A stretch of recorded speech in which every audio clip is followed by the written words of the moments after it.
A blade is only born when iron survives the fire. If you feel the heat right now, don't pull away, because every second in the flames is a second closer to becoming unbreakable. Why do some people buckle under pressure while others walk through it as if the crisis were designed for them? You and I have been sold two comfortable lies. The first, toughness is genetic, lucky lottery winners get to be strong. The second, you can think yourself invincible by wallpapering your life with pastel affirmations. Both fantasies crumble the moment real hardship bites. A lost job, a breakup that felt like an amputation, a hospital bill that knocks the air from your lungs, those are the true audits of character, and hashtags can't settle the debt. Tonight, we're burning down the myths and forging a blueprint equal parts neuroscience, depth psychology, and a dash of old world philosophy. We'll journey through 7 sparks. How stress, dosed correctly, rewires the prefrontal cortex like tempered steel. Why Carl Jung's shadow is the hidden furnace that decides whether you shatter or shine. How toxic positivity quietly sabotaged an entire workforce. The liberation of Nietzsche's amor fati. The rise and splintering of the grit movement. A decade-long twin study that upends the born resilient excuse. And finally, a 3-step forging method you can start tonight. Walk with me. Sparks will fly.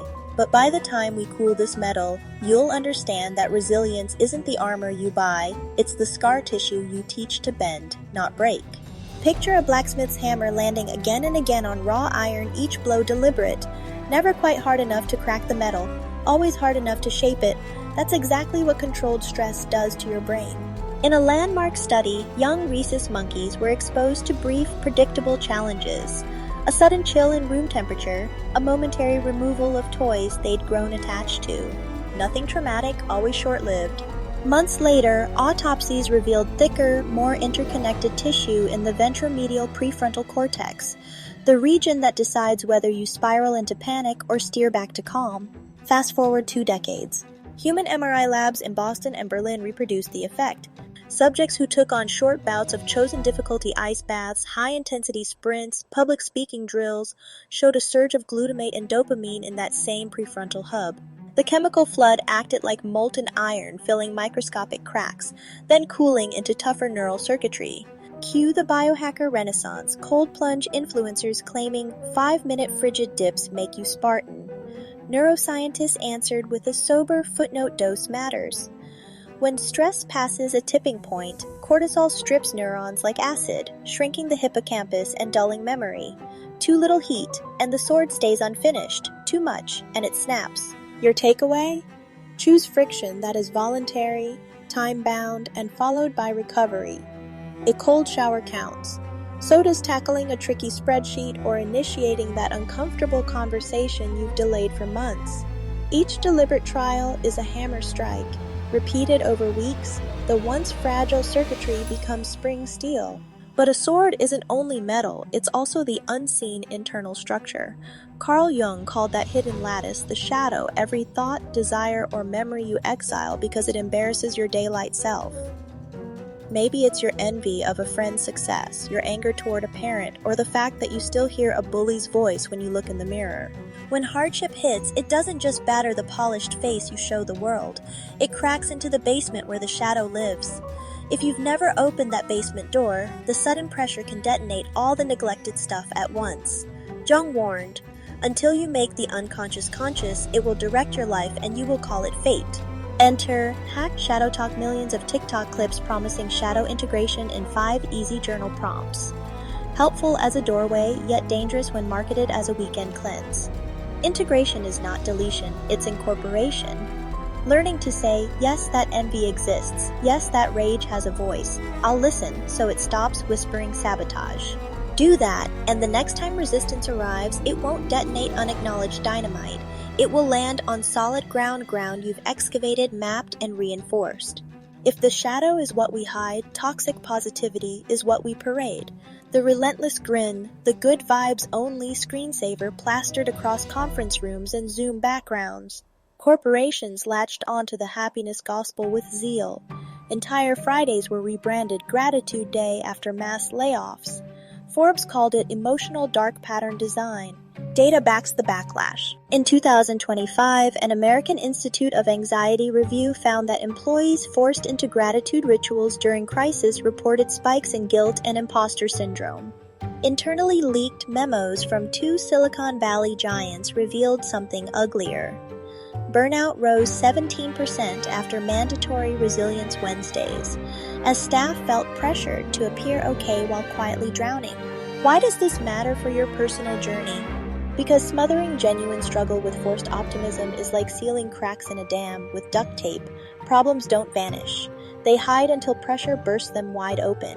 Real resilience begins by naming the hard thing in plain language. I'm gutted, I'm scared, or I don't know what happens next. Only then can any of the science or philosophy we explore actually land. Friedrich Nietzsche offered a brutal but liberating alternative.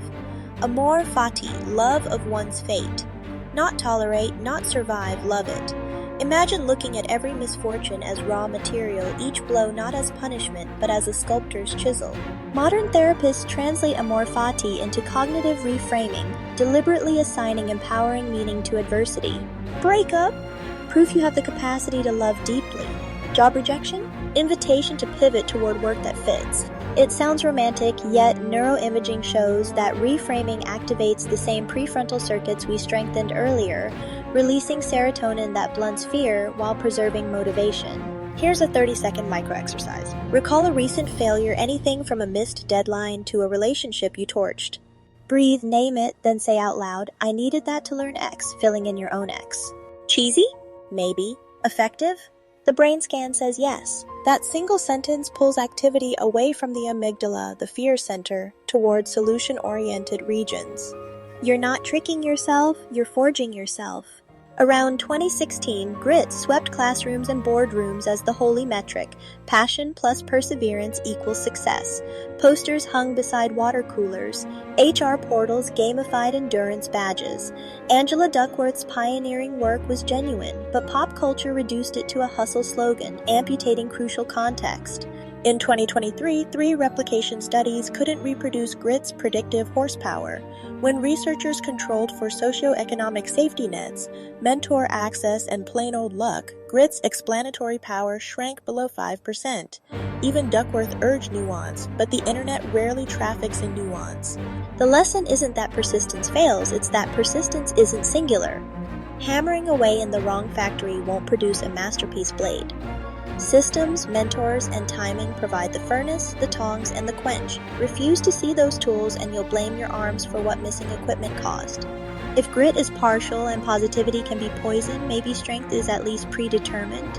Enter Australia's Twin 10 project. 1,669 twins tracked for a decade, measuring how each handled bereavement, illness, and economic downturns. Result? Genes accounted for roughly 40% of resilience variance. The rest belonged to environment friends who showed up, mentors who reframed failure, communities that offered second chances. Predictably, headlines screamed, "Resilience gene finally discovered." Within hours, lead researcher Dr. Greta Hawthorne fired off a thread on X. No single gene, no superhuman allele. Resilience is polygenic and massively modulated by experience. Translation: your DNA loads the gun. Life and your choices decide whether it fires blanks or bullets. Everything converges here: brains, shadows, philosophy, and data into a practical routine you can run tomorrow morning. Dose the stress. Select a challenge with clear edges.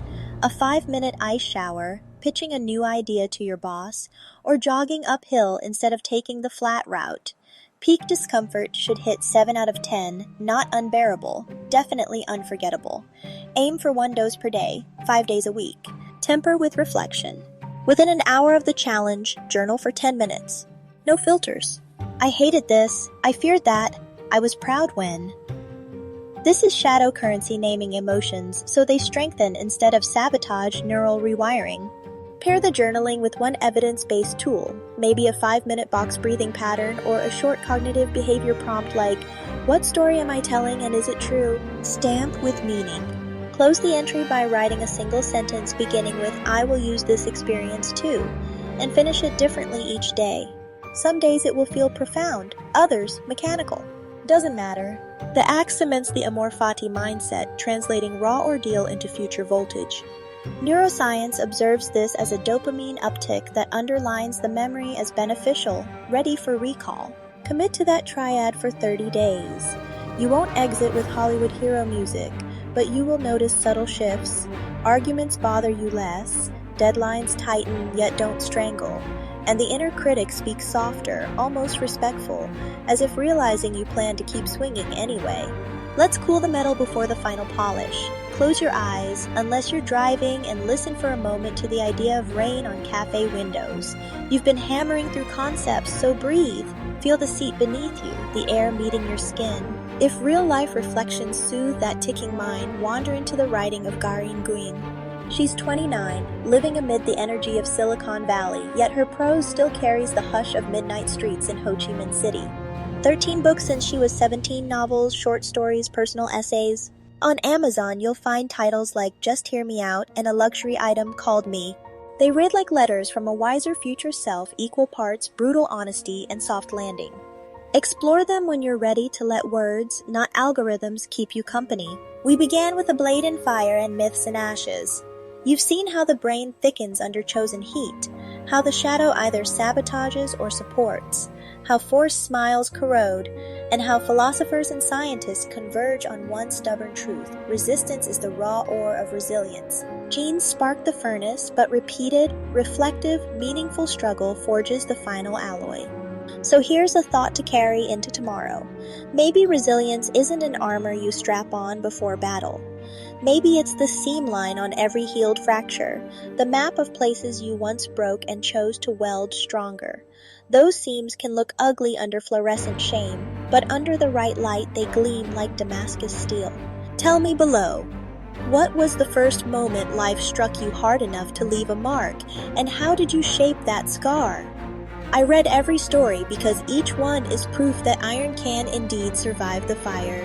Hit subscribe if you plan to keep forging. Sparks ahead, my friend, and we are stepping into them together.